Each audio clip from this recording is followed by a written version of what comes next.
দাদা একটা ফোন করবো। করুন। দাদা একটা জরুরি ফোন আছে, করব? একটাই লাইন চালু আছে, অপেক্ষা করুন, ফোন করছি। ঠিক আছে। হ্যালো, আমি সঙ্গীত গুরু নবীন কুমার বলছি, না সিঙ্গাপুর থেকে। আপনি যে প্রোগ্রামের কথা বলেছিলেন তাড়াতাড়ি তার ডেটটা বলুন, তা না হলে আমি ব্যস্ত হয়ে পড়ব।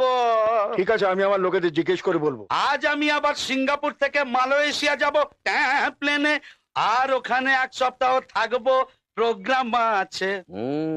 মালয়েশিয়া থেকে আবার লন্ডনে যাব, লন্ডন থেকে প্যারিসে, প্যারিস থেকে আবার ভেনিসে।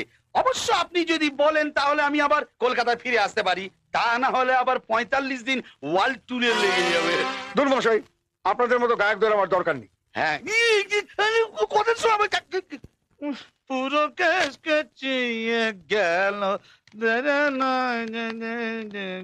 কত হলো দাদা? হ্যাঁ, 6 টাকা। ছি ছি ছি ছি ছি ছয়।